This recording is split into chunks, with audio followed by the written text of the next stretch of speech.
They say the legal system is blind, but Megan knew better. It sees money, it sees power. And standing across the aisle, her ex-husband Edward had both. He had taken her home, her confidence, and now he was coming for her dignity. He thought he had won the moment he stepped into that courtroom. He thought she was alone. But he forgot one thing. Kindness leaves a legacy. Just when the judge was about to strike the gavel that would end Megan's life as she knew it, the doors swung open. Edward screamed, but the silence that followed, that was the sound of a billionaire's justice walking in. This is the story of how one woman's past saved her future. The radiator in the corner of the studio apartment hissed, a dying animal sound that seemed to mock the silence of the room. Megan sat on the edge of the mattress, her feet bare against the cold linoleum. It was 5:30 a.m. The sun hadn't yet breached the gray skyline of Chicago, but sleep had abandoned her hours ago. She looked at the dress hanging on the back of the door. It was navy blue, modest, purchased from a thrift store 3 days ago for $12. It was the best she could do. It still smelled faintly of someone else's lavender detergent, a ghost of a life she didn't know. Today, she thought, today it ends. Megan stood up, her knees popping. At 34, she felt 50. The last 2 years of marriage to Edward had aged her in ways that didn't show on a driver's license, but carved deep hollows under her eyes and tightened the tendons in her neck until she lived in a perpetual state of flinch. She walked to the small kitchenette, bypassing the empty fridge to fill a glass with tap water. Her hand trembled. She hated that. She hated that even when he wasn't in the room, Edward was controlling her physiology. "Focus, Megan," she whispered. Her voice sounded rusty. She opened the manila folder on the counter. It contained her defense, a pathetic stack of bank statements showing a meager income from her job as a night shift waitress, a character reference from her landlord, and a handwritten timeline of events that her public defender, Mr. Henderson, had barely glanced at. Edward's lawyers had filed for full liquidation of assets, claiming Megan had been financially irresponsible and parasitic during the marriage. They were asking for her to pay his legal fees. They were painting a picture of a gold digger who had failed to launch, ignoring the fact that Edward had demanded she quit her job as a forensic auditor 5 years ago to support his vision. She had erased herself for him. And now he was suing the eraser. Her phone buzzed, a text from her sister, Sarah, who lived 3 states away and had 3 kids she couldn't leave. "Praying for you, Meg. Don't let him get inside your head. You know the truth." The truth. Megan closed her eyes. The truth was a slippery thing in a courtroom. The truth was that Edward was a real estate developer with a smile that could charm a cobra and a temper that could crack drywall. The truth was that he had hidden money in offshore accounts she knew existed but couldn't prove because she no longer had access to the servers. She had tried to tell Mr. Henderson, "Unless you have documents, Mrs. Thorne, it's hearsay," the overworked lawyer had sighed, checking his watch. "Let's focus on minimizing the damages, not chasing ghosts." Megan finished the water and moved to the bathroom. The mirror was cracked in the corner, a reminder of the apartment's previous tenant, or perhaps just a metaphor. She applied mascara with surgical precision, masking the fatigue. She pulled her hair back into a severe bun. She had to look stable. Edward's primary weapon today would be her instability. He would cite her anxiety, her sleeplessness, the time she cried at a dinner party after he whispered that she looked like a cheap whore in front of his investors. He would spin her trauma as madness. She put on the navy dress. It was slightly loose at the waist. She had lost 10 pounds in the last month. She tightened the belt. There was a knock at the door, a sharp, authoritative rap. Megan froze. It was too early for the landlord. She moved to the peephole. Nothing but the empty hallway. She unlocked the deadbolt and opened it a crack. On the floor lay a single white envelope. No postage, no name. She picked it up, her heart hammering against her ribs. Edward loved games. This was probably a last-minute settlement offer, something insulting, or a threat disguised as legal correspondence. She tore it open. Inside was a single index card. It wasn't typed.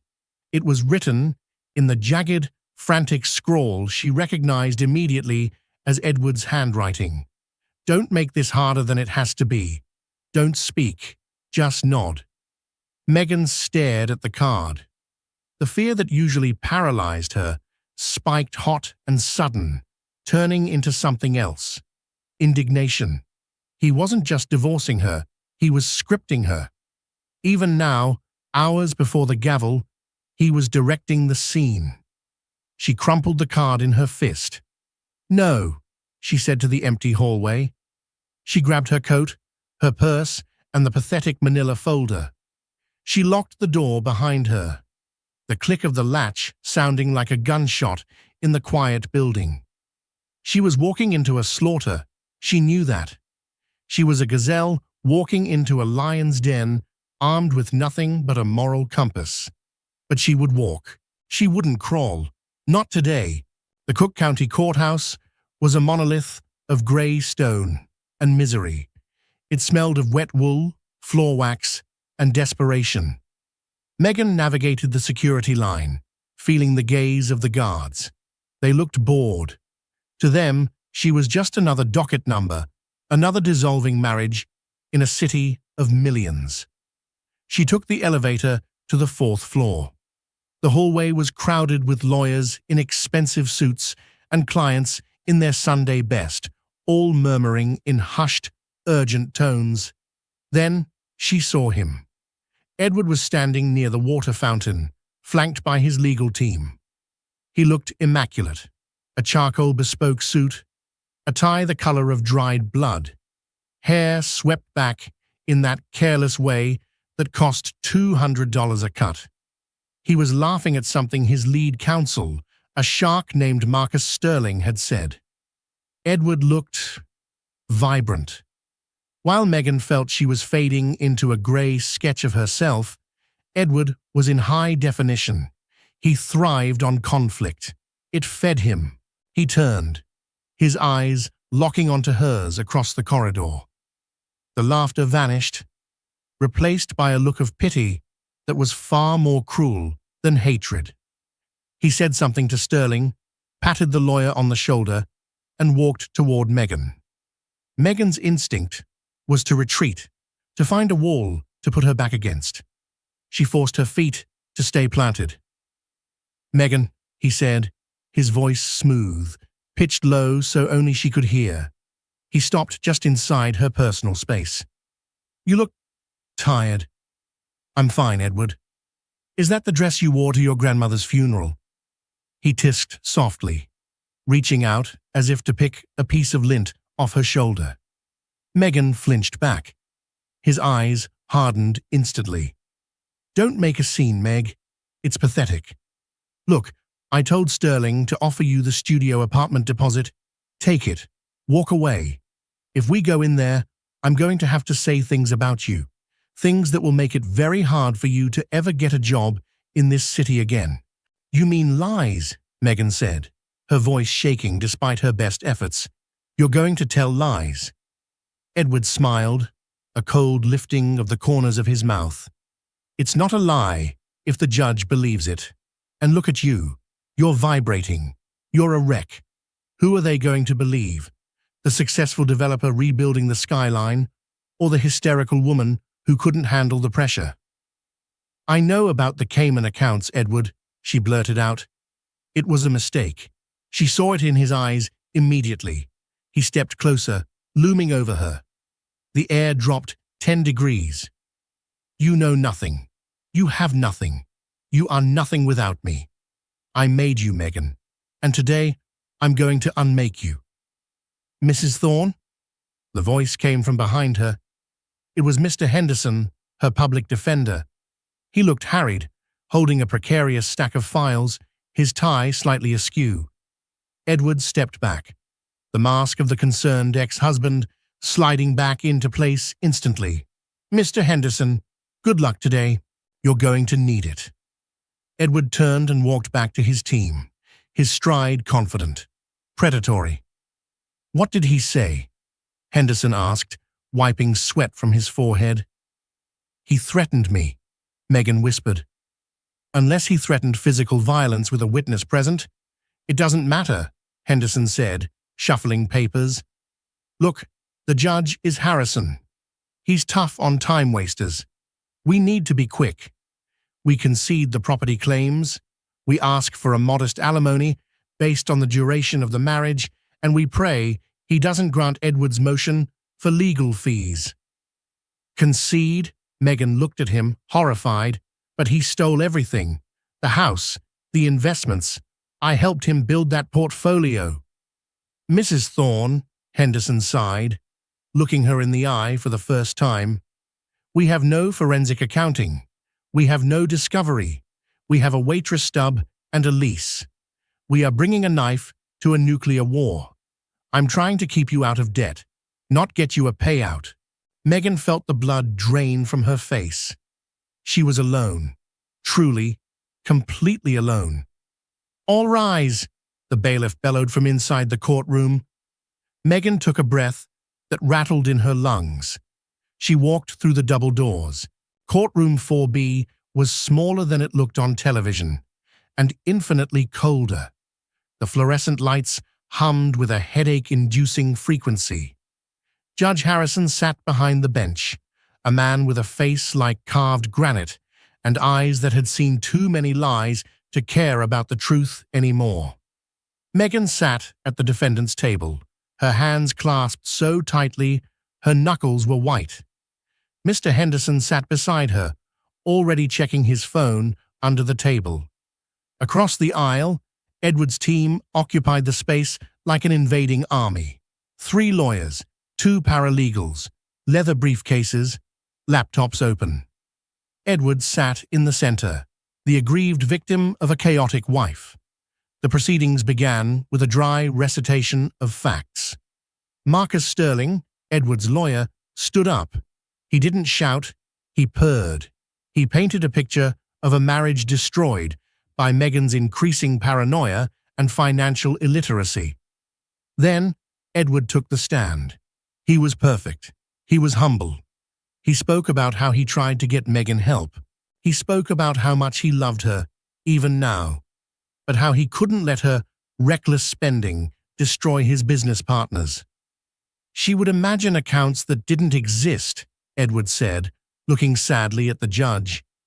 She would claim, I was hiding things. It was delusional. It broke my heart, Your Honor. Megan felt a scream building in her throat. It was so seamless. He was rewriting her reality in real time. Your turn, Mr. Henderson, the judge said, looking at his watch. Henderson stood up, looking defeated before he began. Mr. Thorne, isn't it true that your wife worked as a forensic auditor before you asked her to quit? She was a junior associate, Edward dismissed. She was stressed. I asked her to quit for her health. And isn't it true that your net worth increased by 400% in the year following her resignation? I work hard, Edward said, his jaw tightening. Next question. Henderson sat down. That was it. That was the cross-examination. Mrs. Thorne, take the stand, the judge ordered. Megan walked to the witness box. Her legs felt like lead. She swore to tell the truth. Sterling approached her like a wolf circling a wounded deer. Mrs. Thorne, do you have any proof of these hidden assets you claim my client possesses? I saw the emails before he locked me out, Megan stammered. The shell company in Nevis. Vector Holdings. Do you have these emails? No. He wiped the server. So, you have a memory.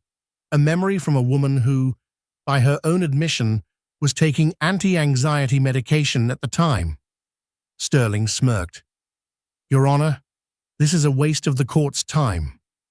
I know what I saw. Megan's voice cracked. She looked at Edward. Tell them, Edward.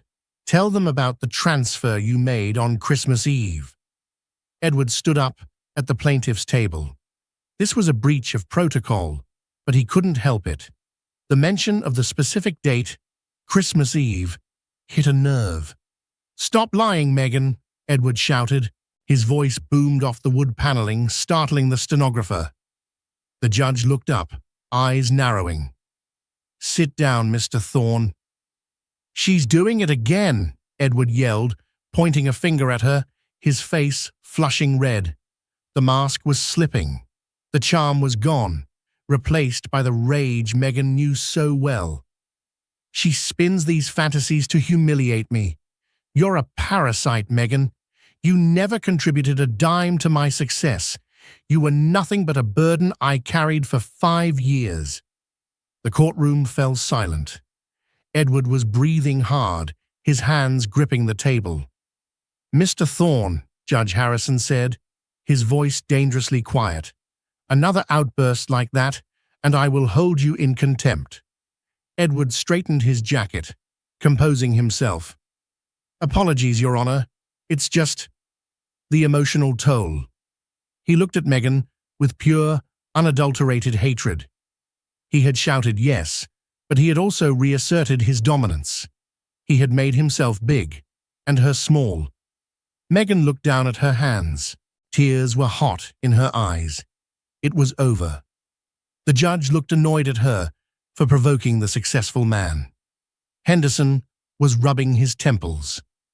If there are no further witnesses, the judge said, reaching for his gavel, I am ready to rule on the motion for dismissal of spousal support.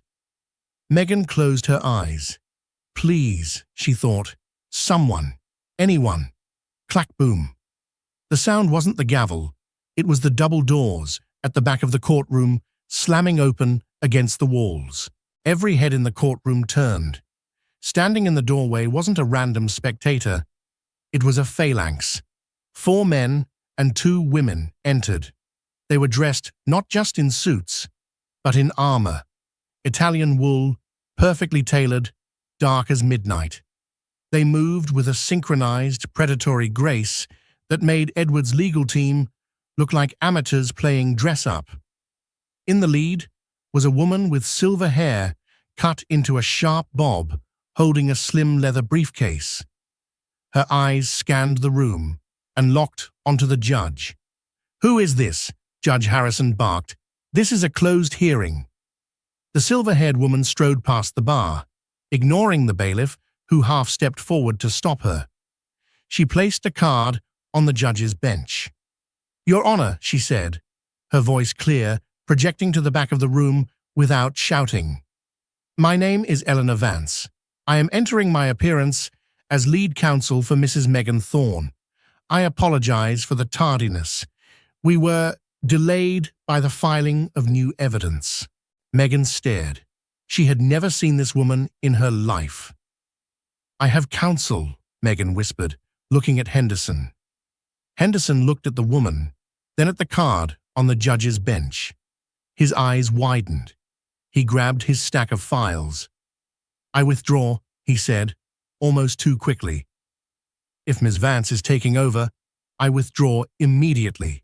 He practically sprinted away from the table. Objection. Sterling jumped up.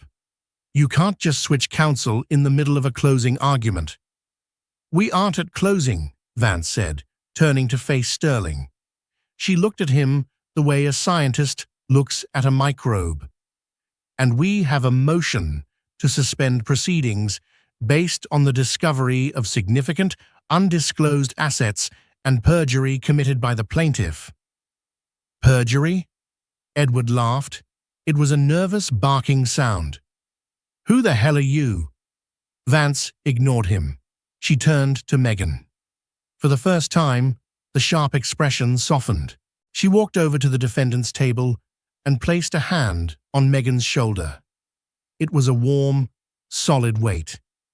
Megan, Vance said softly, you aren't alone anymore. Take a breath. I don't understand, Megan stammered. I can't afford you. I can't afford any of this. Your legal fees have been covered, Vance said. She opened her briefcase and pulled out a thick stack of documents. In perpetuity. By whom? Edward demanded, stepping out from behind his table. Who is paying for this circus? The doors at the back of the room opened again. This time, they didn't bang. They opened slowly, held by one of the junior lawyers. A man walked in. He was in his late 50s, leaning heavily on a cane with a silver handle. He wore a long black overcoat, despite the heat of the building. His face was lined with chronic pain, but his eyes were piercingly blue and sharp as cut glass. The silence in the room changed texture. It went from confused to terrified. Edward's face went pale. He recognized the man. Everyone in Chicago who worked in finance or infrastructure recognized the man. It was Victor Kale, the billionaire recluse, the man who owned half the skyline Edward was trying to build on. Victor limped down the center aisle, the tap-tap-tap of his cane echoing like a metronome. He stopped at the railing. He didn't look at the judge. He didn't look at Edward. He looked at Megan. He nodded, a slow, respectful inclination of his head. Mr. Kale, Judge Harrison said, his voice losing its edge, replaced by a stunned deference. To what do we owe the honor? Victor turned his gaze to the judge. His voice was gravel and iron. I am here to observe, Your Honor. I have a vested interest in the welfare of my former employee. Employee? Edward sputtered. She never worked for you. She was a nobody. She was a junior auditor at a failing firm. Victor turned to Edward. He didn't shout. He didn't have to. She was the auditor who refused to sign off on the fraudulent concrete specs your subsidiary tried to sell my company 7 years ago, Victor said. She saved my reputation. She saved lives. And she lost her career because you forced her to bury it. Victor looked back at Megan. I pay my debts, Mrs. Thorne. It took me a long time to find you. I apologize for the delay. Victor gestured to Eleanor Vance. Ms. Vance, please proceed. Take him apart. Megan felt the tears finally spill over, but they weren't tears of despair. She looked at Edward. He was shrinking. He was sweating. He looked at the stack of documents Vance was holding, documents that undoubtedly contained the proof he thought he had destroyed. Megan sat up straighter.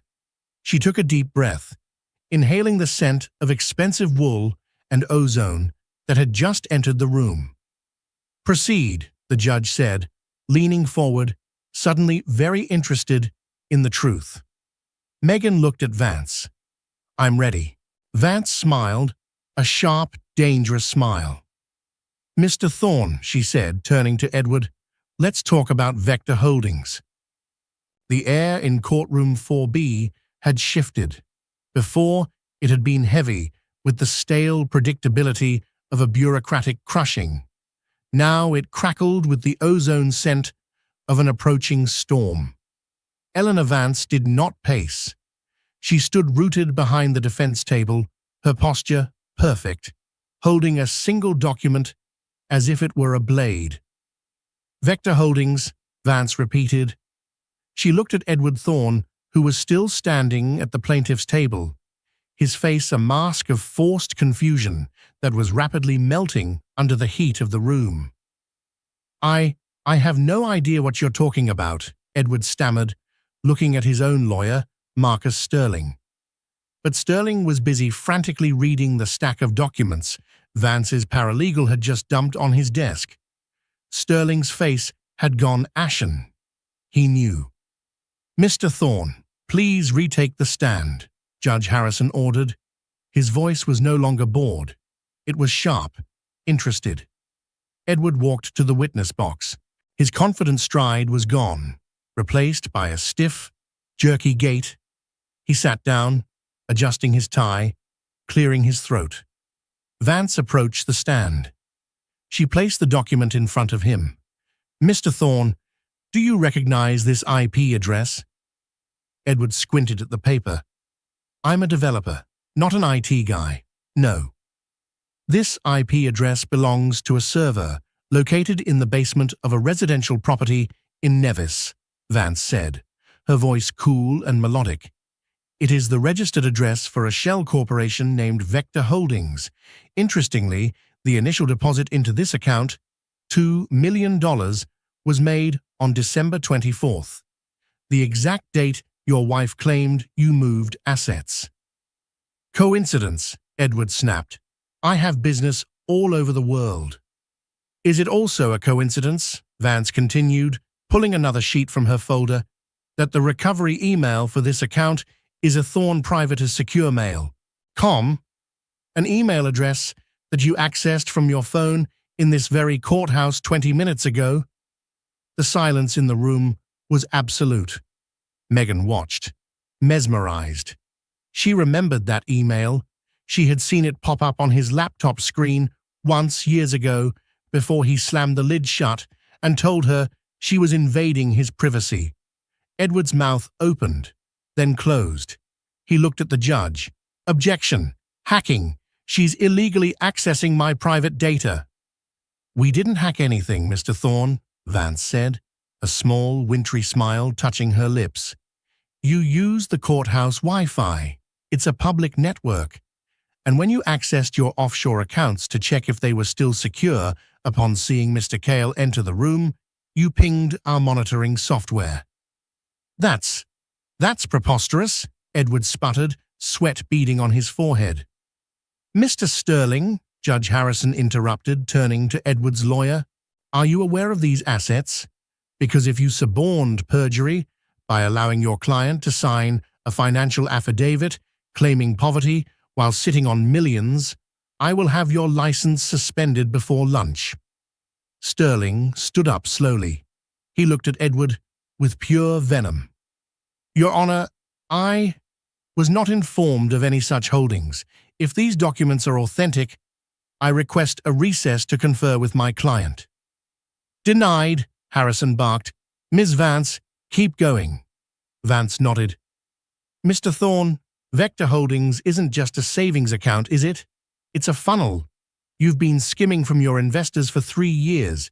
You inflated construction costs on the Midtown project, Mr. Cale's project, and siphoned the difference into Vector." Megan gasped. The Midtown project? That was the crown jewel of Edward's career. It was the project he said demanded all his time, all his focus, the reason he was never home. "Lies," Edward shouted, standing up in the witness box. "She's making it up. Megan put her up to this. She's trying to ruin me." "Sit down," the judge roared. "The forensic trail is irrefutable, Your Honor," Vance said calmly.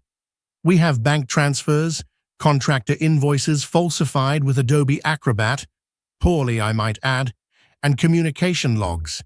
Mr. Thorne has approximately $12 million in undisclosed assets. He is asking this court to force his wife, who earns minimum wage, to pay his legal fees, while he hides a fortune stolen from the very man sitting in the back of this room." Every eye turned to Victor Kyle. The billionaire sat motionless in the back row, his hands resting on the head of his silver cane. He didn't look angry. He looked like a judge at an execution. He met Edward's frantic gaze and simply raised one eyebrow. It was a death sentence. Edward collapsed back into the chair. The fight went out of him all at once. He looked small. He looked like the fraud Megan had suspected he was, but had never dared to voice. "Mr. Sterling," Judge Harrison said, his voice dangerously low, I am freezing all assets belonging to Mr. Thorne, effective immediately. I am dismissing the plaintiff's motion for support. I am granting the defendant's counter-motion for full spousal support, retroactive to the date of separation. And I am referring this transcript to the District Attorney's Office for potential criminal fraud charges. The gavel banged. It sounded like a thunderclap. Clack boom. Court is adjourned. Edward put his head in his hands. Megan just sat there, the vibration of the gavel still humming in her bones. It was over. But as she looked at the silver-haired lawyer packing her briefcase and the billionaire watching her from the shadows, she knew it wasn't really over. It was just beginning. The hallway outside courtroom 4B was chaos. Reporters, sensing blood in the water, had gathered near the elevators. But Megan didn't have to face them. As soon as she stepped through the double doors, two large men in dark suits, part of Victor's phalanx, flanked her. They didn't touch her, but their presence created a bubble of impenetrable space. "This way, Mrs. Thorne," one of them murmured. They guided her away from the main exit, down a service corridor that smelled of cleaning solution. Eleanor Vance walked beside her, her heels clicking rhythmically on the linoleum. "You did well," Vance said, not looking at her. "You held it together." "I didn't do anything," Megan whispered, still in shock. "I just sat there." "That's the hardest part," Vance replied. "Most people scream. Screaming makes you look guilty. Silence makes you look like a victim." They reached a freight elevator. The doors opened, and inside stood Victor Kale. Megan hesitated. Up close, he was even more intimidating. The lines of pain on his face were deep, etched around his mouth and eyes. He looked frail and indestructible at the same time. "Come in, Megan," he said. His voice was rough, like stones grinding together. She stepped in. The doors slid shut, sealing them in a steel box. "Why?" she asked. It was the only word her brain could formulate. Victor leaned heavily on his cane, shifting his weight. "7 years ago, you were a junior auditor at a firm called Crestview. My company, Kale Industries, was contracting a subsidiary of Edward's firm for a bridge project. You found a discrepancy in the concrete density reports." Megan nodded slowly. The memory surfaced through the fog of trauma. They were cutting the cement with fly ash. Too much of it. It would have made the structure unstable after 5 years. "My engineers missed it," Victor said. "My lawyers missed it. You didn't. You flagged it.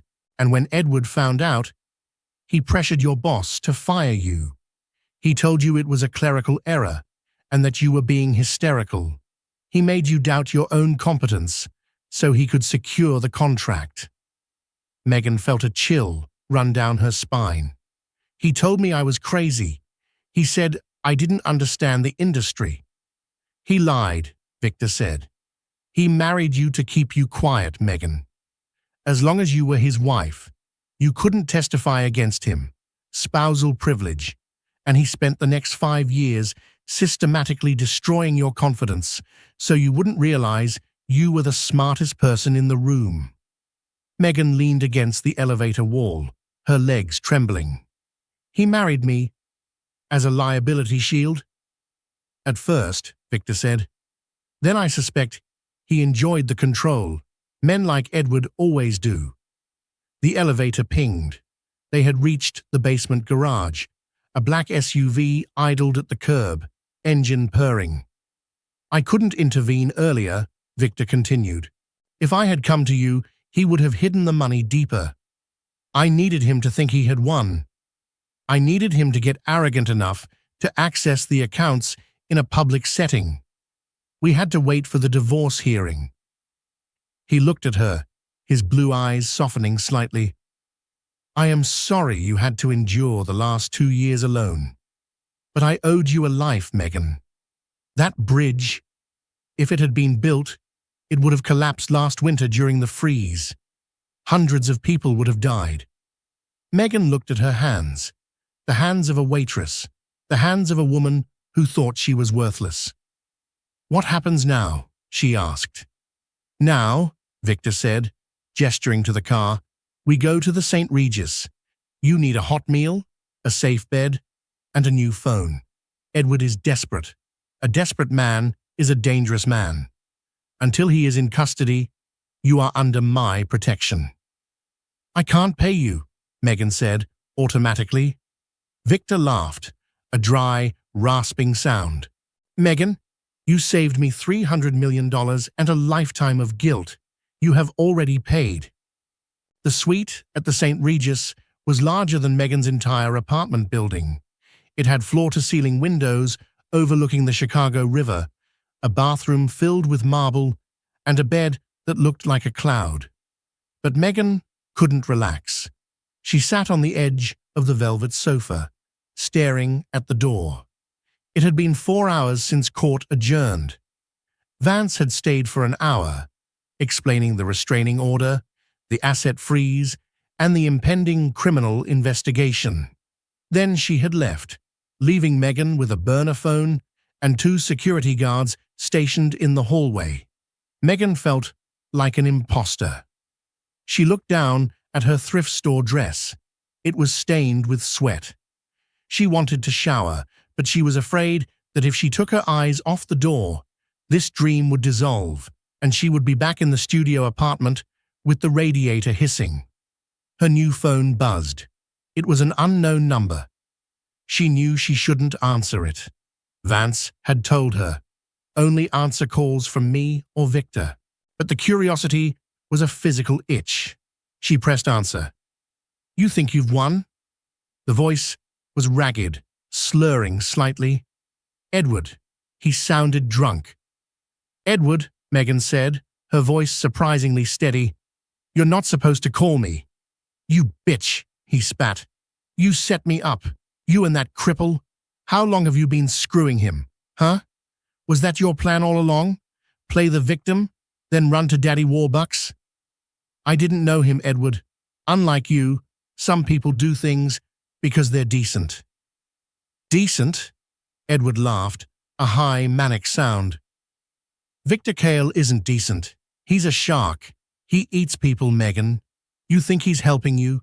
He's using you. You're just a witness to him. Once he puts me in jail, he'll discard you just like I did." "You didn't discard me," Megan said, realizing the truth as she spoke it. "You tried to bury me because you were afraid of me." "Afraid of you?" Edward sneered. "You're a waitress." "I'm an auditor," Megan corrected him. "And I know where the bodies are buried. Vance showed me the files, Edward. I know about the concrete. I know about the bribes to the zoning commissioner." There was a silence on the other end, a heavy, breathing silence. "You don't know what you're dealing with," Edward whispered. "It's not just me. The money in Vector, it's not all mine. I was holding it for people. Bad people. If I go down, if that money is frozen, they're going to come for me. And if they can't find me, they'll come for you." "Then you better call the police," Megan said. "Megan, listen to me," Edward's voice cracked, shifting from rage to desperation. "I can't go to prison. I won't survive. Please, tell the judge you made a mistake. Tell him we're reconciling. I can fix this.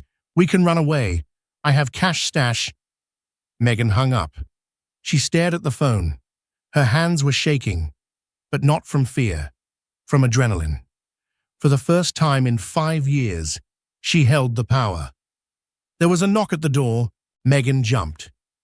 "Who is it?" "Room service, ma'am. Mr. Kale ordered dinner." Megan walked to the door and looked through the peephole. A young woman in a uniform stood there with a cart. Megan opened the door. As the cart rolled in, the woman smiled. But as she passed Megan, she slipped a small, folded piece of paper into Megan's hand. "From the gentleman in the lobby," the waitress whispered, her eyes wide with fear. "He said he'd fire my mother if I didn't give it to you." The waitress hurried out, leaving the cart of food. Megan unfolded the note. It wasn't from Edward. The handwriting was elegant, sharp. The game isn't over, Mrs. Thorne. Edward is a pawn. If you want to survive the king, meet me downstairs, alone. Megan froze. Sterling? No, Sterling wouldn't risk this. She looked at the food. A silver cloche covered the plate. She lifted it. Underneath, resting on the fine china, was not a steak. It was a single, black chess piece. A queen. The phone rang again. It was Victor. Megan, his voice was urgent. Security just flagged a breach in the lobby. Stay in the room. Do not open the door for anyone. Too late, Megan whispered, staring at the Black Queen. They're already here. The silence in the suite was absolute, broken only by the frantic thudding of Megan's heart. Don't open the door, Victor had said, but the lock was already clicking, not the mechanical click of a key card, but the sharp, metallic snick of an electronic override tool. The handle turned slowly. Megan scanned the room. She was in a silk dress, barefoot. She had no weapon. The heavy marble lamp on the side table was bolted down. Hotel safety. She grabbed the only thing she could lift, a heavy crystal decanter of scotch from the minibar. The door swung open. It wasn't the police. It wasn't hotel security. Two men in maintenance uniforms stepped in. They wore caps pulled low, but in their hands were silenced pistols. They moved with efficient, terrifying silence. Check the bedroom, the lead man whispered. Megan was pressed behind the heavy velvet curtains of the floor-to-ceiling window, clutching the decanter. She watched through a slit in the fabric as the second man moved toward the bathroom. She held her breath. If she screamed, they would shoot. If she ran, they would shoot. The lead man paused by the table where the room service cart stood. He looked at the Black Queen chess piece sitting on the plate. He picked it up, chuckling softly. Looks like Sterling sent his regards. Sterling. The name hit Megan like a physical blow. Marcus Sterling, Edward's lawyer. The man who had purred insults at her in court wasn't just legal counsel. He was the architect of the threat. The second man came out of the bathroom. Clear, she must be hiding. Check the closet. If she's not there, check the balcony. Megan tightened her grip on the crystal bottle. They were turning toward the window. Suddenly, the hallway exploded with noise. Crash. The suite door, which the hitmen had left ajar, was kicked fully open, splintering the frame. Drop it! Kale security! 3 men in tactical gear flooded the room. No questions, no hesitation. The hitmen spun around, raising their weapons. The sound of gunfire was strangely muted, thwip-thwip, as Victor's team fired non-lethal beanbag rounds and tasers. The lead hitman convulsed and dropped to the floor. The second tried to dive behind the sofa, but was tackled by a man the size of a vending machine. "Secure!" the large man shouted. He ripped the mask off the hitman. He pressed an earpiece. "Boss, we got 'em. 2 hostiles. Standard cleanup." He turned to the room, scanning. "Mrs. Thorne?" Megan stepped out from behind the curtain. Her legs gave way, and she slid down the wall to the floor, the decanter clinking against the glass. The large man, his name tag read Cole, holstered his weapon and walked over to her. He didn't treat her like a damsel. He treated her like a package. "You hurt?" Megan shook her head, unable to speak. "Good. We're burning this location. Mr. Cale is moving you to the vault. We have 3 minutes before the police get here, and we don't want to answer their questions." He pulled her up. Megan looked at the table. The Black Queen had fallen to the floor in the scuffle. It lay on its side, rolling slightly. "Sterling," Megan whispered. It was Sterling. Cole looked at her, his expression grim. "We know. That's why we're leaving. Now." The vault was not a bank. It was a brutalist concrete mansion on the outskirts of Chicago, surrounded by 10 acres of forest and a 12-foot electric fence. Megan sat in a library that smelled of old paper and gun oil. Victor Kahl sat opposite her, his leg propped up on an ottoman. He looked older tonight. The rescue had cost him energy he didn't have. "Marcus Sterling," Victor said, pouring 2 glasses of water. "Harvard Law, Rhodes Scholar, and for the last 10 years, the primary money launderer for the Petrov crime syndicate." Megan took the water with shaking hands. "Edward's lawyer is a mobster." "Edward was a useful idiot," Victor corrected. "Sterling needed a legitimate real estate developer to wash the Petrov money through construction projects. High costs, cash payments to contractors, confusing paper trails. Edward was perfect, greedy, ambitious, and not smart enough to ask questions." "But why try to kill me?" Megan asked. "The court case is over. I won." "Because of what you took," Victor said. He pointed to the stack of files Vance had seized from Edward's office during the asset freeze. "When we seized Edward's servers, we didn't just get his bank accounts. We got the master file." Victor slid a hard drive across the mahogany table. "This drive contains the transaction history for every dirty dollar Sterling has washed in the last decade. Edward was supposed to destroy it. He didn't." "Why not?" "Insurance," Megan realized aloud. Her auditor's brain was waking up, overriding the fear. Edward kept it as leverage in case Sterling ever tried to cut him out. "Exactly," Victor nodded. "But now you have it, and Sterling knows that if you, a forensic auditor, look at that data, you won't just see numbers. You'll see the map. You can trace the money back to the Petrovs, to the politicians they bribed, to Sterling himself." Megan looked at the drive. It was small, black, innocuous. It was a bomb that could level a city. "They will never stop coming for you," Victor said softly. "Not while this drive exists, and not while you can testify to its contents." "So, I'm dead," Megan said flatly. "That's what you're saying." "No," Victor leaned forward, his blue eyes blazing. "I'm saying we have a choice. We can hand this to the FBI. They'll put you in witness protection. You'll move to Nebraska, change your name to Brenda, and work at a diner for the rest of your life. You'll be safe, but you'll be hiding." He paused. "Or," Megan asked, "or you do what you were born to do. You open that drive. You find the one thing the FBI will take 6 months to find. You find the money they haven't washed yet. The liquidity. Why? Because if we freeze their operating capital," Victor smiled, a shark-like grin, "they can't pay their soldiers. They can't pay their lawyers. The organization eats itself. We don't just survive, Megan. We bankrupt them." Megan looked at the drive. She thought about the last 2 years. The radiator hissing in the empty apartment.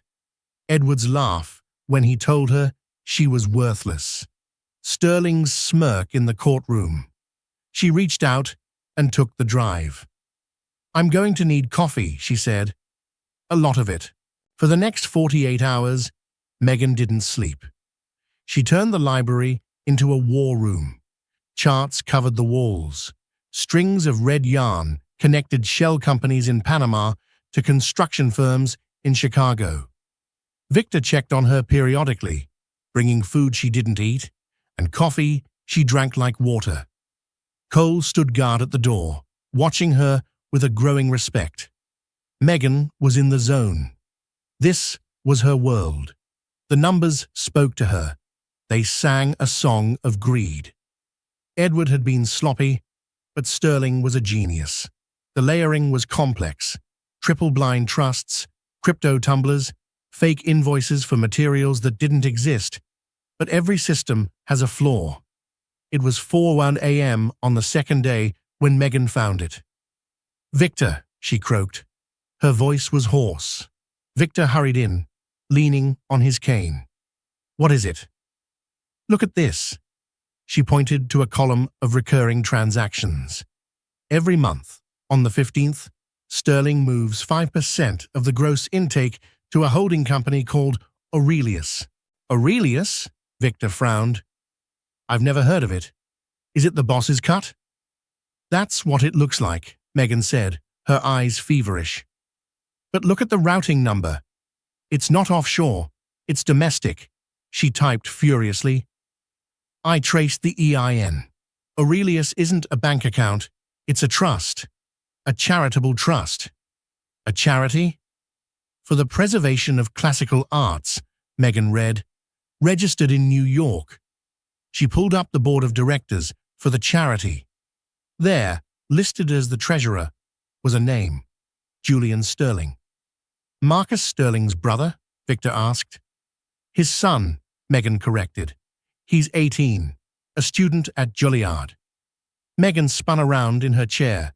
"Sterling isn't sending the money to the Petrovs. He's skimming. He's stealing from the mob to build a nest egg for his son." Victor stared at the screen. The implications hit him instantly. If the Petrovs find out their lawyer is stealing 5% of their revenue, they kill him, Megan finished. They kill him, and the whole operation collapses into infighting. "We don't need the FBI," Victor whispered. "We just need to send a bank statement to the Petrovs." "No," Megan said, standing up. She felt a surge of power she hadn't felt in years. "If we send it to the Petrovs, they just kill Sterling and disappear. We need to bring them all down." "What do you propose?" "We trigger a panic," Megan said. "I can use Edward's credentials, which I memorized before he locked me out, to access the Aurelius account. I can't withdraw the money, but I can flag it. I can trigger an IRS audit on that specific trust." "That will alert Sterling," Victor warned. "Exactly," Megan smiled. "Sterling will panic. He'll try to move the money. When he moves it, the Petrovs will see the movement. They'll think he's running. They'll converge on him." "And where will Sterling go when he runs?" Victor asked. Megan pointed to a location on the map she had drawn. "He owns a private airfield in Gary, Indiana. It's in the files. If he runs, he goes there." "So we have a location," Victor said, "and we have the bait." "We force them into a bottleneck," Megan said. "We let the Petrovs chase Sterling, and we have the FBI waiting for all of them at the airfield." Victor looked at her. The broken woman from the courtroom was gone. In her place was a strategist. "It's dangerous," Victor said. "If Sterling realizes it's you doing this—" "He already tried to kill me, Victor," Megan said. "I'm done hiding. Let's burn them down." Megan has found the smoking gun.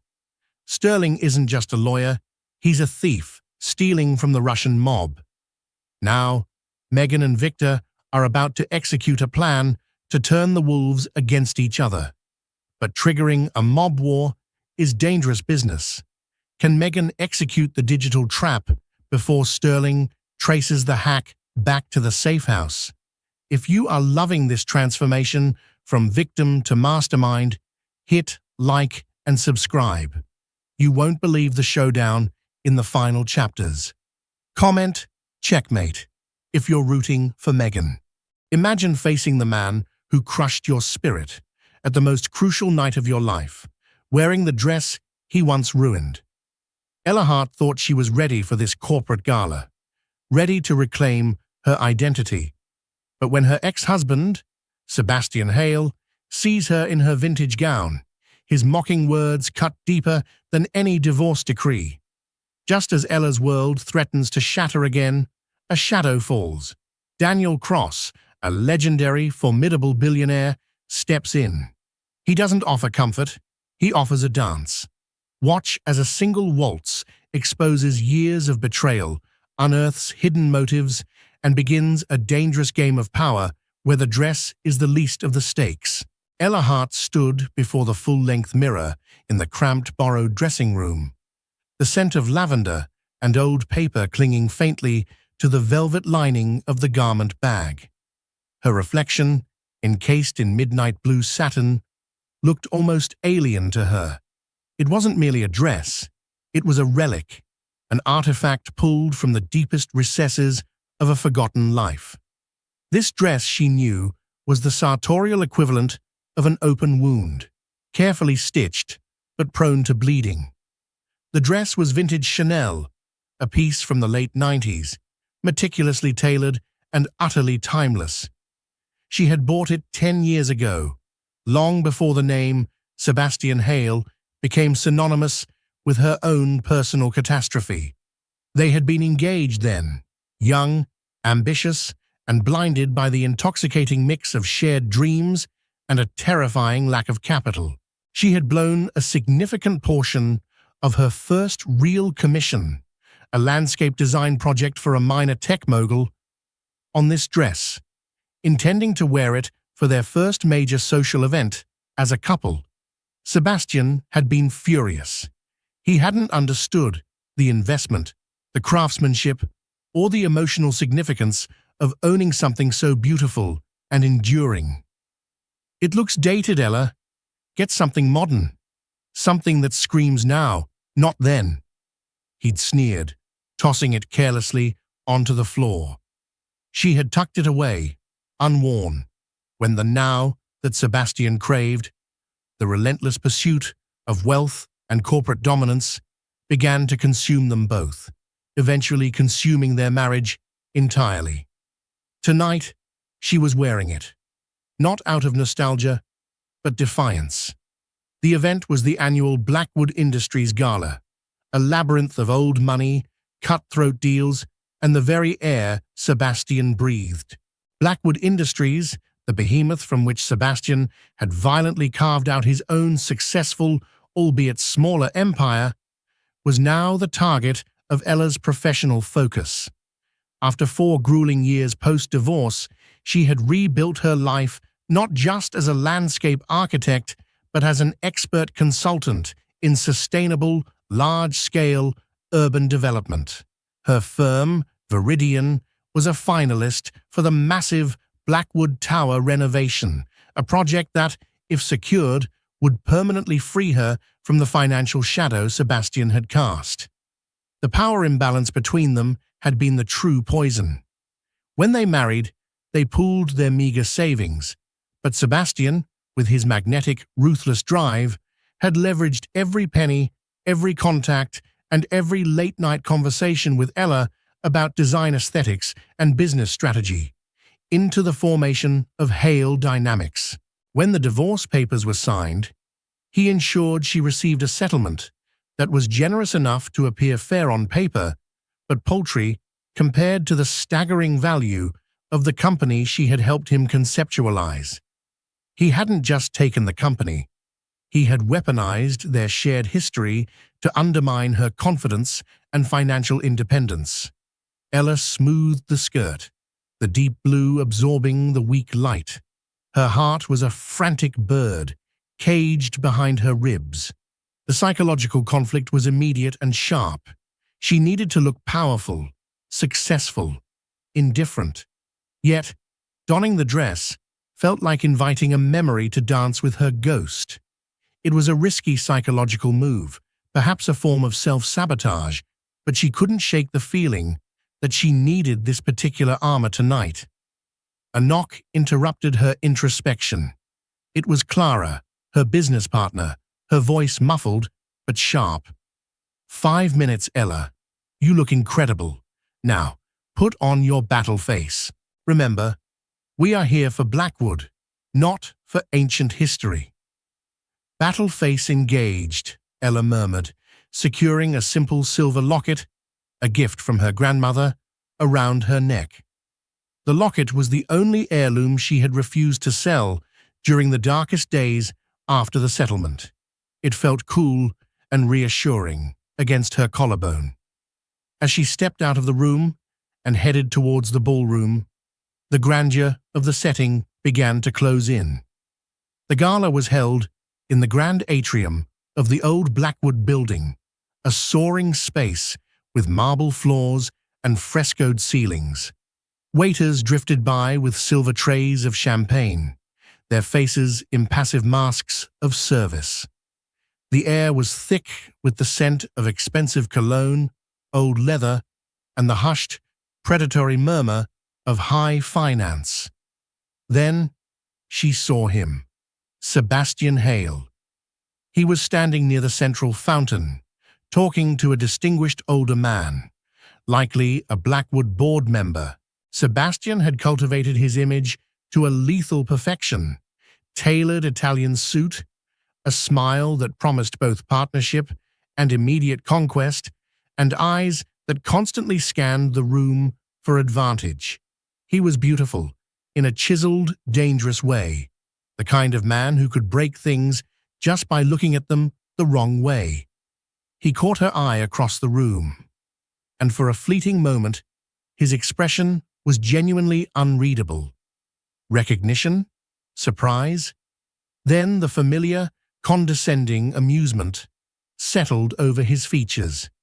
He excused himself from the board member and began walking towards her, his stride purposeful and possessive even now. Ella felt the old psychological chokehold tighten.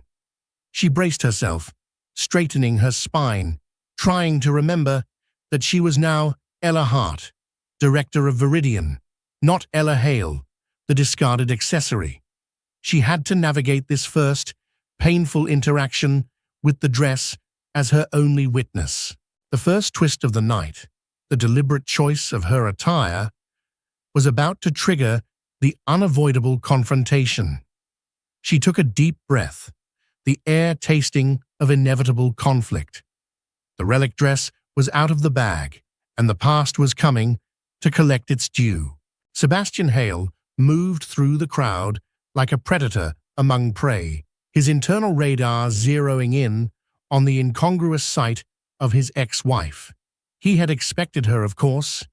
He knew her firm, Viridian, was foolishly vying for the Blackwood contract, a bid he intended to crush with minimal effort. But he hadn't expected her to look like this. He reached her side, his presence an immediate imposition, shutting out the surrounding din. His smile, though practiced, didn't quite reach his calculating eyes. "Ella, I suppose congratulations are in order for managing to infiltrate the big leagues, though I must admit I expected a better effort." Ella met his gaze, refusing to flinch. The years of therapy and quiet success had gifted her a shield, thin but resilient. "Sebastian, no infiltration required. Viridian earned the invitation. Unlike some people, my business is built on sustainable practices, not leveraged buyouts." He chuckled, a low, dismissive sound that was instantly recognizable as his prelude to a psychological strike. "Always the idealist, aren't you? Still tilting at windmills." His eyes slid down her dress, an almost microscopic appraisal that dragged along the satin's bias cut, tracing the subtle, elegant lines. When his gaze finally returned to her face, the amusement had curdled into a devastating, personal mockery. "The dress?" he drawled, his voice dropping just enough to make the insult an intimate secret between them. "The infamous Chanel relic. I thought you'd gotten rid of that antique years ago. The one you bankrupted us for back when we thought a mortgage was a life goal." Ella felt the heat rise instantly to her cheeks, a searing betrayal of her attempt at composure. "It's timeless, Sebastian, unlike the trend-chasing nonsense you prefer." "Timeless?" he scoffed, leaning in slightly, his expensive cologne, a woody, sharp scent, overpowering the lavender of her dress. "Or simply dated and desperate. It's the wrong color, the wrong silhouette, and frankly, the wrong message. This gala is about power, cutting-edge vision, and looking like you belong in the future. You look like a museum piece, Ella." A dusty reminder of when you had poor taste and even poorer judgment. The power imbalance was immediately re-established. His words were a scalpel, cutting away the carefully constructed facade of her success. The insult wasn't about fashion.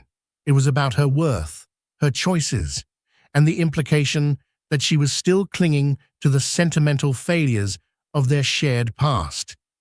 It tapped directly into the core betrayal, that he had used her idealism as a stepping stone and then discarded her when she no longer served his ascent. A profound weariness washed over Ella. She knew she shouldn't engage, but the raw injustice of his contempt made her throat tighten. "I wore it because it's beautiful, Sebastian, and because it's a reminder of what I chose to value before your greed contaminated everything." His expression darkened, briefly revealing the cold, calculating ruthlessness beneath the polished exterior. "Greed? It's called ambition, Ella, and it's why I'm here discussing the future of Blackwood while you're standing on the periphery wearing a garment that screams settlement check." He flicked an imaginary piece of lint from his lapel, signaling the conversation's end. "Do yourself a favor and hire a stylist. You're embarrassing yourself. And more importantly," he paused, letting the silence draw out, "you're embarrassing your bid." With a final, contemptuous smirk, Sebastian turned to walk away, fully convinced he had delivered the killing blow, successfully undermining her psychological footing before the night even began. Ella stood frozen, the noise of the gala crashing back in, feeling the eyes of peripheral observers who had clearly witnessed the charged exchange, prickling her skin. Her hands clenched, the silk of her dress wrinkling under the sudden, involuntary force. The injustice was so potent it tasted like bile. She had come here to be strong, and within 5 minutes he had reduced her to the discarded ex-wife, clinging to a symbol of their failed idealism. She wanted to disappear, to dissolve into the marble floor. Just as the overwhelming sense of defeat began to settle, a curious shift occurred in the atmosphere. The predatory hum of the room seemed to pause, or perhaps the predators themselves had simply turned their attention elsewhere. Ella looked up, instinctively following the shift in the energy. A man had entered the grand atrium. Not merely entered, he had arrived. He was taller than Sebastian, with a more imposing, effortless presence. His suit, while perfectly tailored, lacked the ostentatious flash of Sebastian's attire. It was charcoal, cut with a quiet severity that commanded respect, not demanded attention. His hair was silver at the temples, contrasting with sharp, intelligent dark eyes that seemed to take in the entire room, yet focused on nothing in particular. This was not the look of an aspirant, but of someone who already owned the field. A ripple of hushed whispers followed his entrance. Ella caught snippets. "Cross. Daniel Cross is actually here. I thought he never attended these things." Daniel Cross.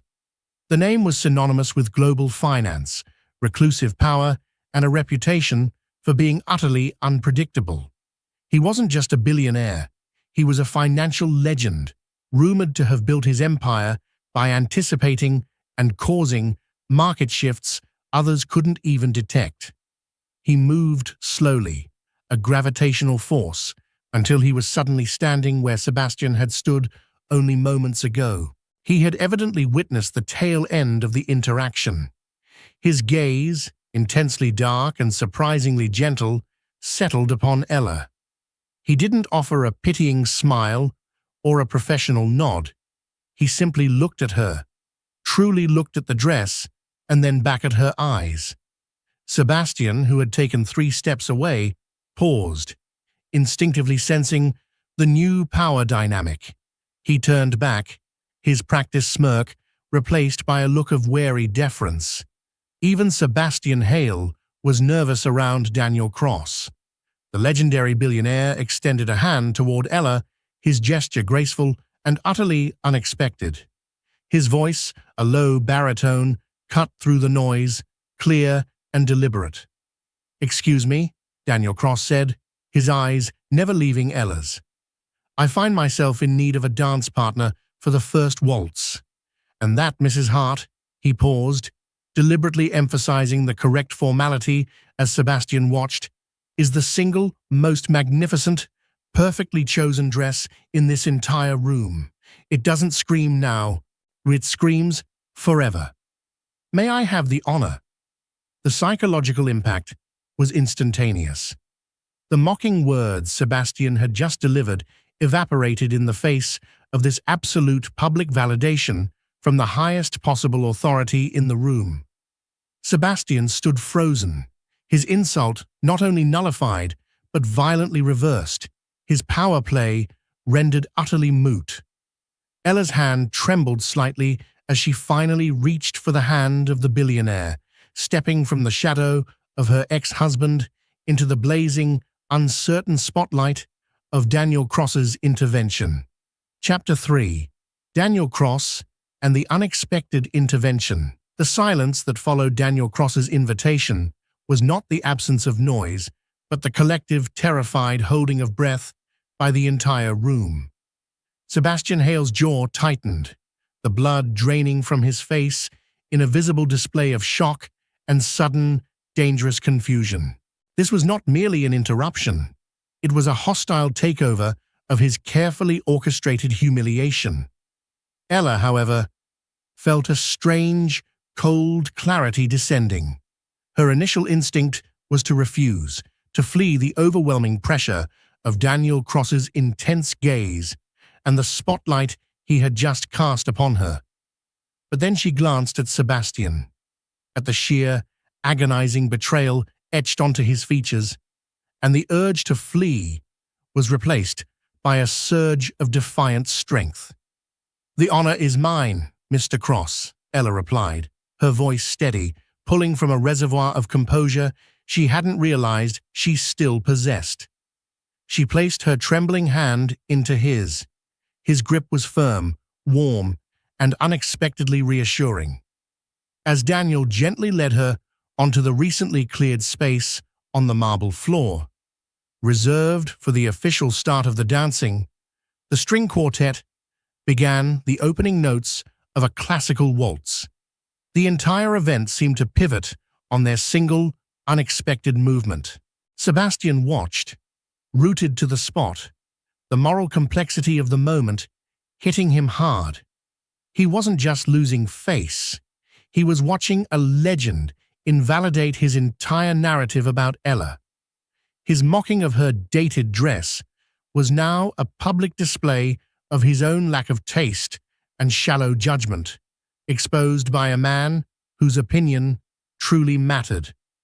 He could feel the eyes of the Blackwood board members on him, the subtle shift in their posture from deferential to questioning. His hidden motives to undermine Ella's bid and reaffirm his dominance had spectacularly backfired. On the dance floor, Daniel's movements were precise, confident, and surprisingly gentle. He was an excellent dancer, guiding her with minimal pressure. They were close enough to speak without being overheard by the gaping crowd. "You look like you're contemplating homicide, Mrs. Hart," Daniel murmured, a slight, knowing smile touching the corner of his lips. Ella managed a wry half-smile. "Just debating the logistics, Mr. Cross. It's the rage to redemption arc I've been living for the past 4 years. An excellent arc, if I may say so, but poor execution, leaving witnesses and evidence." He spun her in a flawless turn, his eyes conveying a deep, unsettling understanding. "Your ex-husband, Sebastian, is it?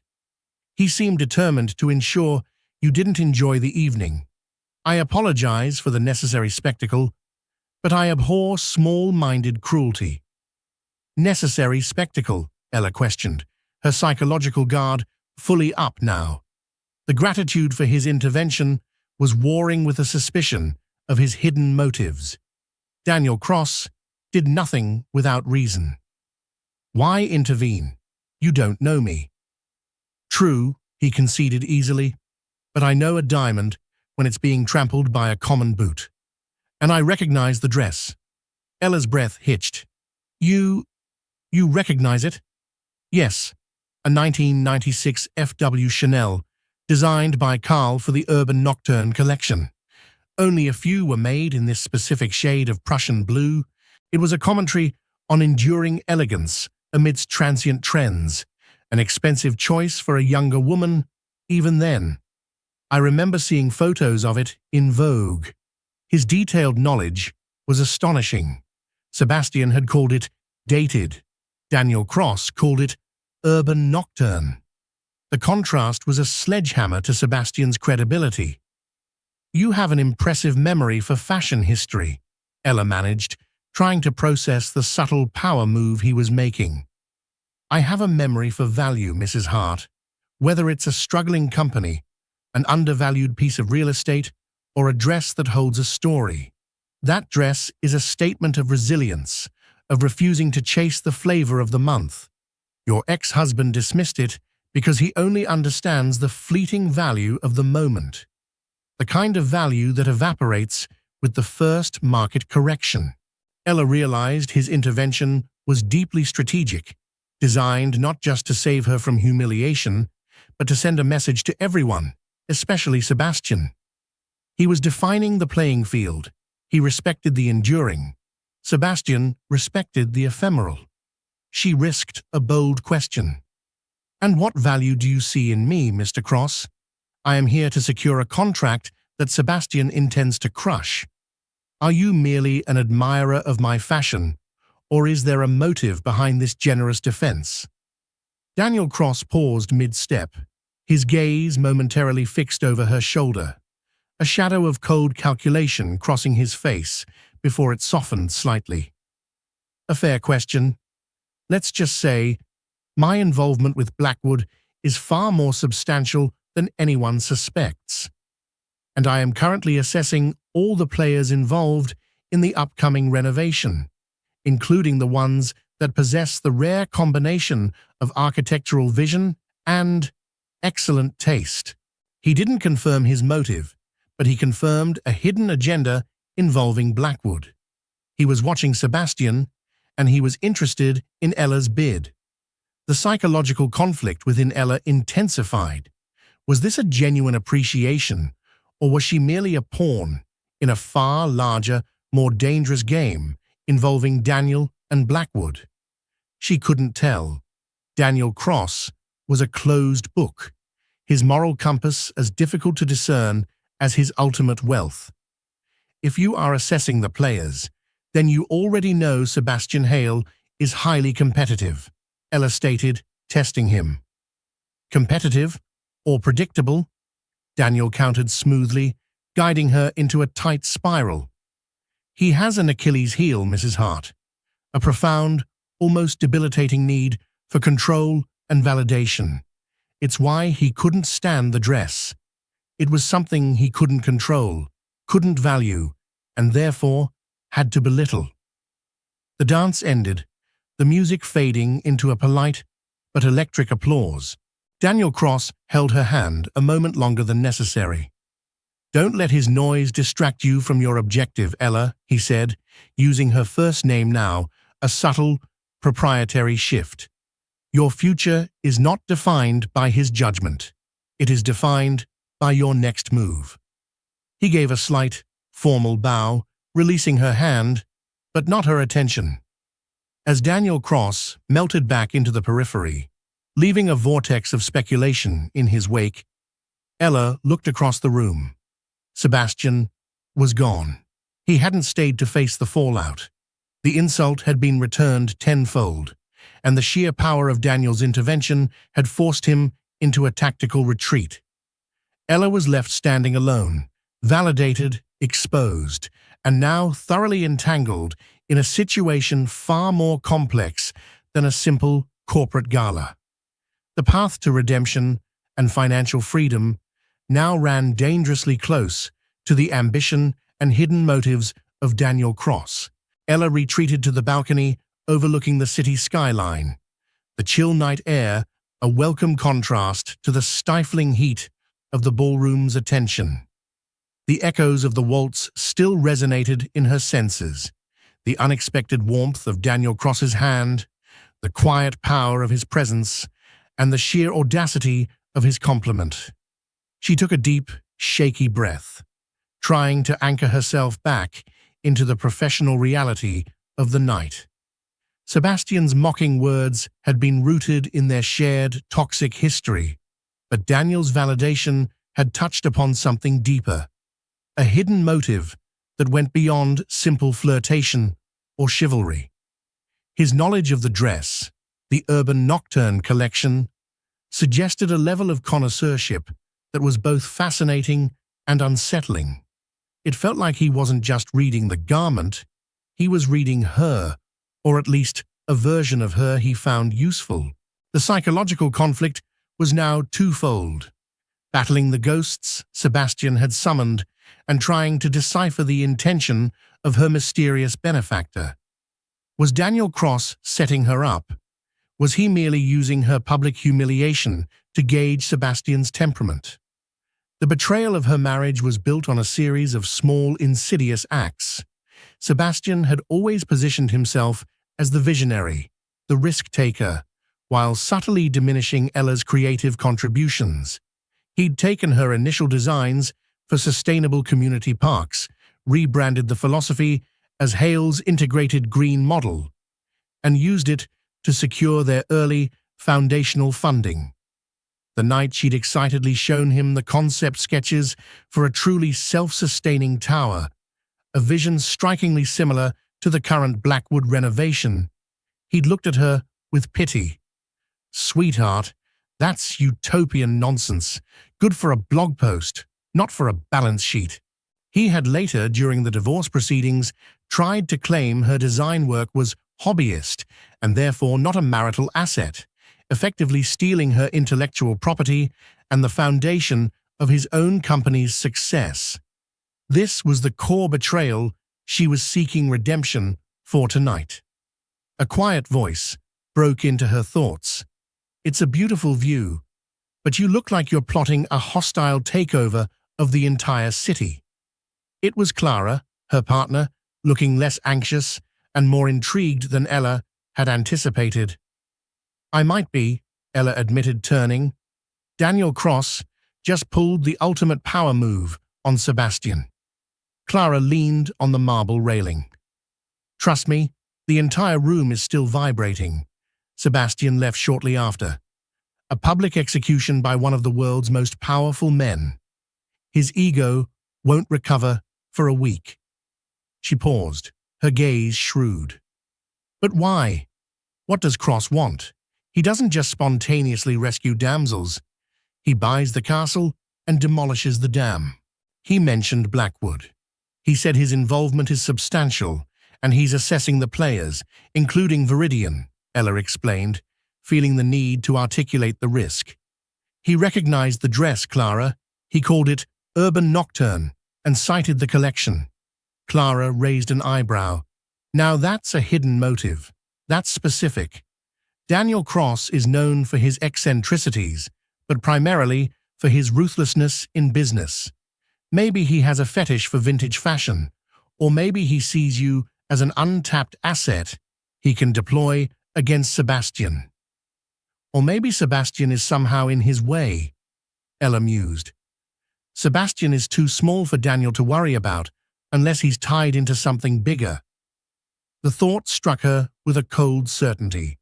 Sebastian's entire career was built on aggressive expansion and high-risk leveraging.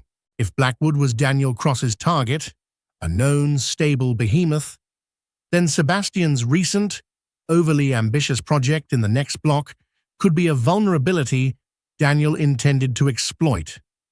The next day, Ella found herself researching Daniel Cross's background with a feverish intensity.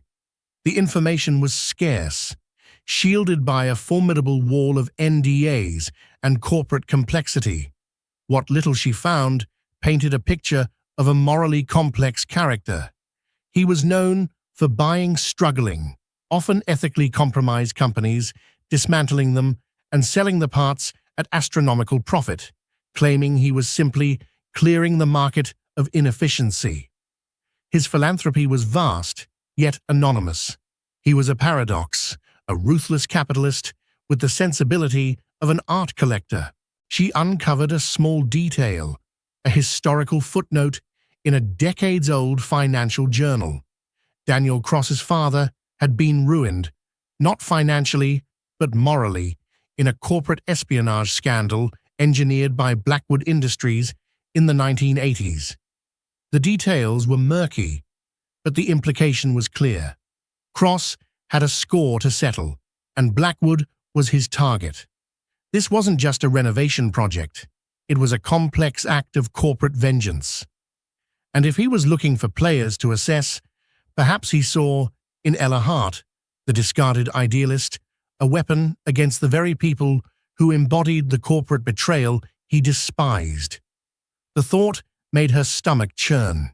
Her redemption, her bid for independence, might be predicated on aligning herself with a man who was arguably as morally ambiguous as her ex-husband, simply operating on a grander scale.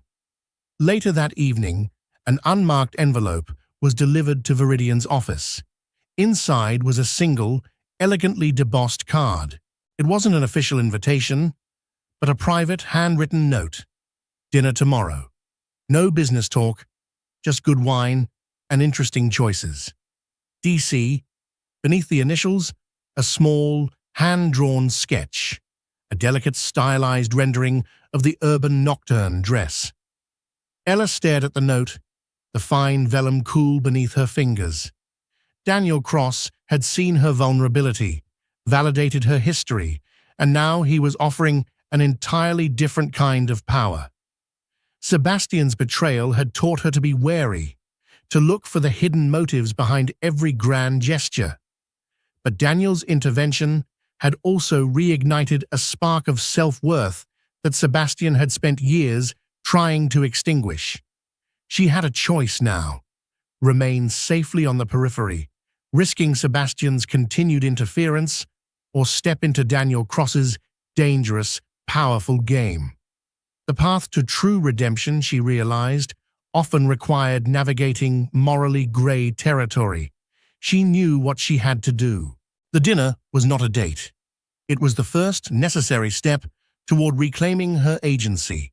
The memory of the betrayal was not a single, shattering moment, but a long, slow erosion, like water carving a canyon.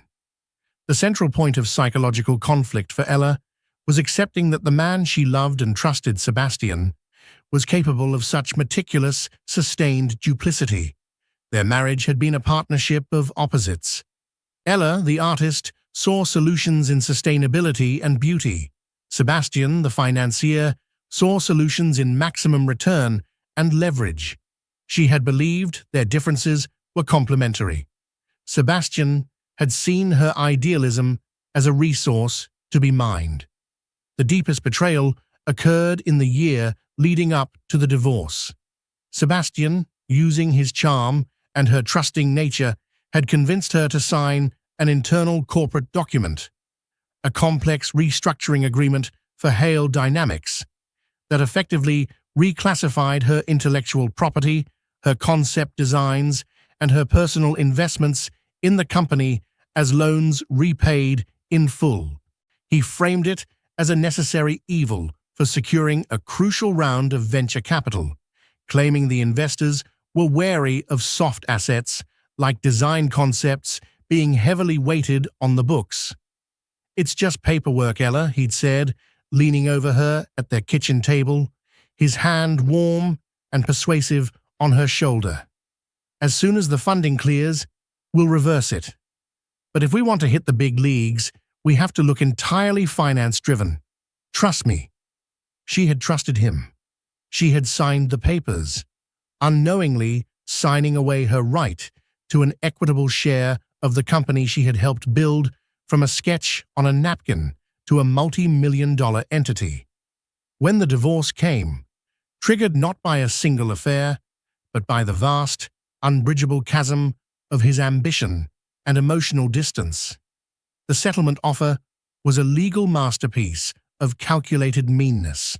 The documents she had signed ensured she walked away with a modest lump sum, the repaid loans, but zero equity, zero claim to the company's appreciating value, and a non-disclosure agreement that muzzled her from ever discussing the true origins of Hale Dynamics' signature green model.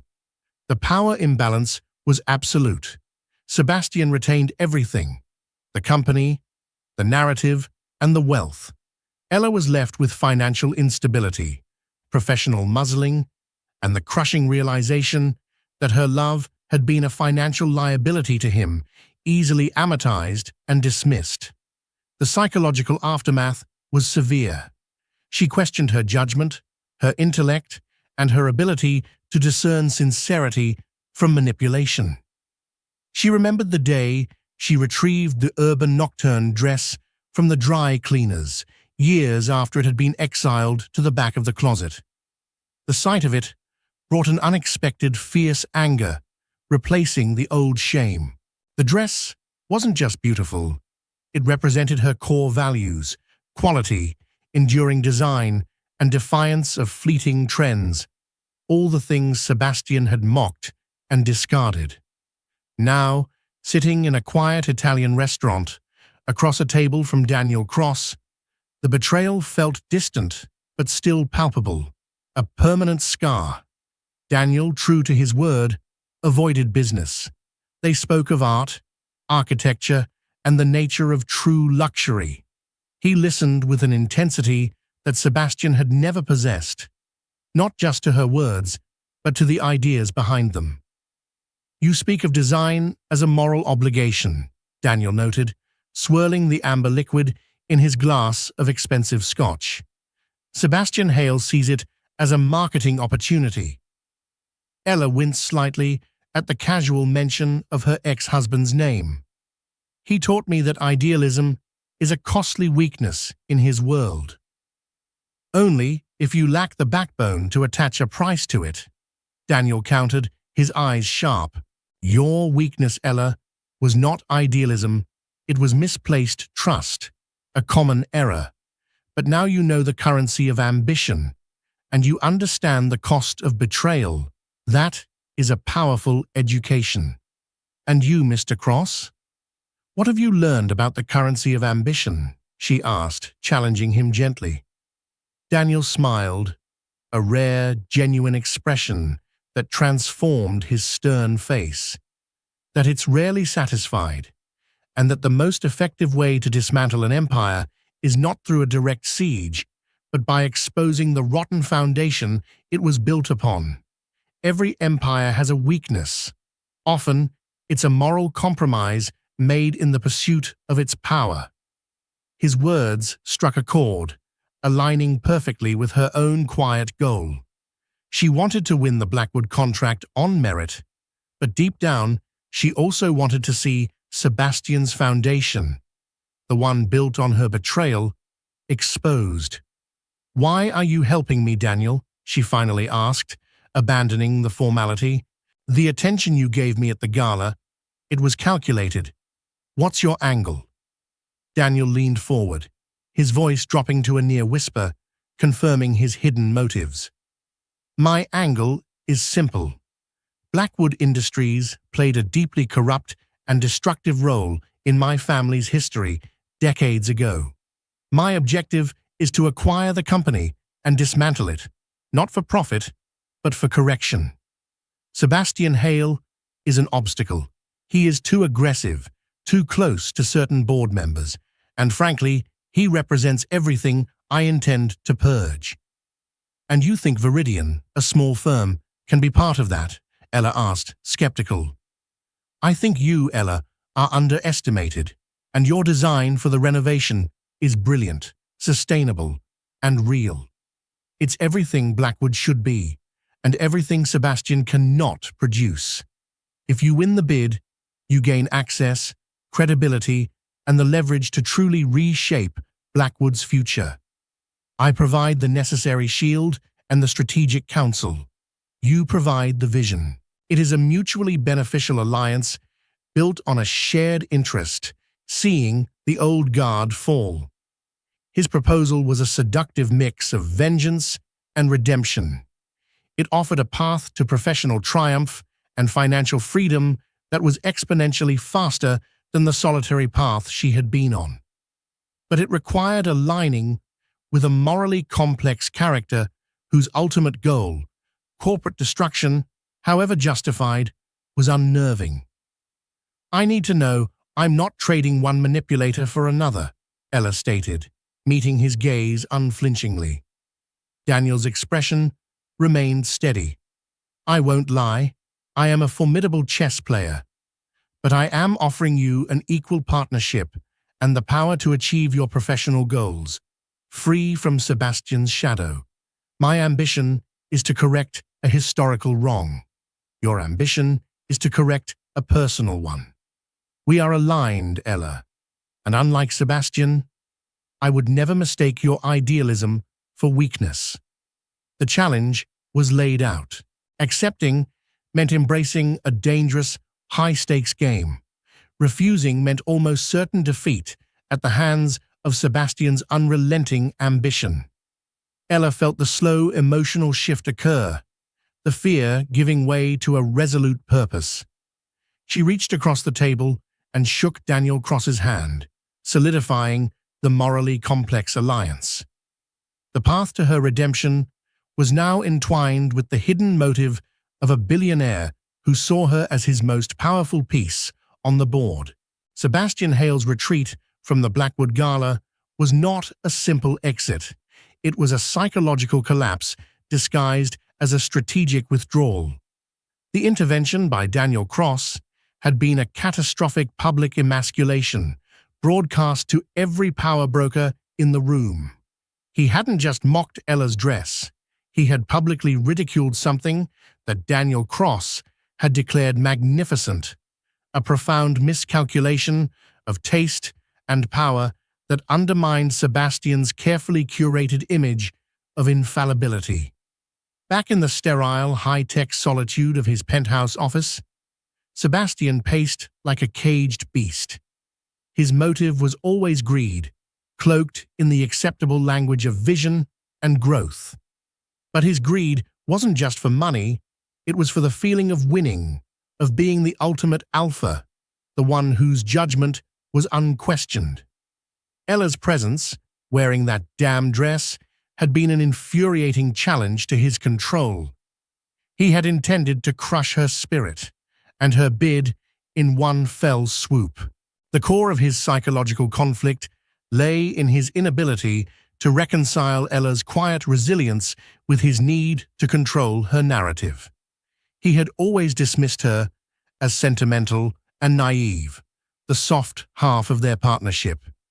The fact that she was not only surviving, but thriving, and now being openly championed by Daniel Cross, sent tremors through his carefully constructed reality. Cross, he muttered the name, tasting bile. Daniel Cross was a ghost story, a financial demigod whose involvement signaled immediate danger. Why would he bother with Ella Hart? Sebastian knew the answer instinctively. It wasn't about Ella. She was merely the spearhead. Cross was coming for him. He slammed his hand onto his mahogany desk. His ambition was now consuming him, morphing into desperation. His company, Hale Dynamics, was built on a dangerously thin margin. His latest mega-project, the Citadel, required him to secure the Blackwood renovation to stabilize his cash flow and cement his reputation as the heir apparent to the city's development scene. If he lost the Blackwood bid, especially to Ella, the Citadel would wobble and the vultures would descend. Sebastian's betrayal of Ella hadn't just been about the equity, it had been a preemptive strike born of insecurity. He knew deep down that Ella's ideas were the true gold, the sustainable, forward-thinking concepts that investors were beginning to crave. By legally stripping her of credit, he had secured the intellectual capital and simultaneously crippled her ability to compete directly. Her quiet assent meant his betrayal was not just exposed, but now actively being weaponized against him. He called his chief financial officer, demanding an immediate, comprehensive review of Daniel Cross's recent market activities. "I want to know where he's hitting, where he's vulnerable, and if he's acquired any short positions on my bonds. Everything." The ensuing days became a blur of paranoia and ruthless counter-strategy. Sebastian instructed his legal team to find any possible loophole, any professional misstep in Viridian's public record. He contacted his old contacts on the Blackwood board, subtly poisoning the well against Ella, leaking whispers about her sentimental approach and lack of hard-nosed corporate experience. "She's too soft for this project," he insisted to a skeptical board member over a private lunch. "Her concepts are pretty, but they lack the necessary financial aggression. She'll run over budget and derail the entire timeline. She's the artistic type. You need a general." The irony was heavy. Sebastian was criticizing the core values he had stolen and rebranded as his own integrated green model. The pressure intensified when the CFO reported back. Daniel Cross had not made any obvious hostile moves. His financial fingerprints were subtle, alluding to a quiet consolidation of high-yield Blackwood debt and minor, seemingly unrelated acquisitions of key surrounding parcels of real estate. Nothing directly pointing at Hale Dynamics, but everything pointing to a deep, calculated encirclement. Sebastian's desperation escalated. He realized he needed an immediate, overwhelming victory, a display of brute force to restore the lost perception of power. He decided to leverage his connections to force an early, closed-door presentation for the Blackwood board, hoping to rush the decision before Daniel Cross could fully deploy his influence, or Ella could gain further traction. He spent 48 hours straight, meticulously crafting a presentation that was pure swagger and unsustainable brilliance. Leveraging complex financial models, glossy renderings of hyper-modern design, and promising absurdly aggressive completion deadlines. It was a performance designed to appeal directly to the board's short-term financial appetite, ignoring the long-term, sustainable vision Ella championed. As he rehearsed his lines, the psychological toll began to manifest physically. He hadn't slept, his eyes were bloodshot, and he found himself snapping violently at his staff. He was spiraling, driven by the fear of losing the control he had fought so ruthlessly to secure. He caught his reflection in the mirrored wall of his office, a man in a suit, worth more than most homes, yet his face was pinched with anxiety. He was no longer just ambitious, he was enslaved by his own greed and the terrifying prospect of exposure. The mockery he had directed at Ella's dress now felt like a curse, a prophecy of his own looming obsolescence. The morning of the unscheduled board presentation, Sebastian stood ready to deliver his knockout blow. He walked into the Blackwood headquarters, radiating manufactured confidence. He was greeted, however, not by the deferential smiles he expected, but by a chilling, polite silence. Waiting in the boardroom, not as an invited guest, but sitting calmly at the head of the long mahogany table, was Daniel Cross. "Sebastian," Daniel greeted him, rising only slightly, his voice conveying a chilling lack of surprise. "I understand you've called an unscheduled meeting. A predictable move. I'm afraid the board will not be joining us yet. I requested a moment to speak with the general before the battle begins." Sebastian stared, his carefully constructed facade finally cracking. Daniel Cross was not merely an investor, he was somehow already in command of the arena. The reality hit him with the force of a physical blow. Daniel Cross had anticipated his every move, and the game had just been drastically altered. His descent into paranoia and desperation had led him straight into Daniel's meticulously prepared trap. The atmosphere in the boardroom was thick with unspoken tension, the air crackling with the electric potential of two opposing forces. Daniel Cross was a still, quiet point of immense power. Sebastian Hale was a whirlwind of frustrated, cornered aggression. Daniel let the silence stretch, observing Sebastian's escalating discomfort. "I intercepted your meeting, Sebastian, because I respect efficiency. Let's not waste the board's time with a presentation built on smoke and mirrors, especially since the mirrors reflect a very precarious financial reality." Sebastian forced a contemptuous laugh. "You've been spying on my bonds, Cross, lowballing my credit lines. Very subtle, but my company is sound.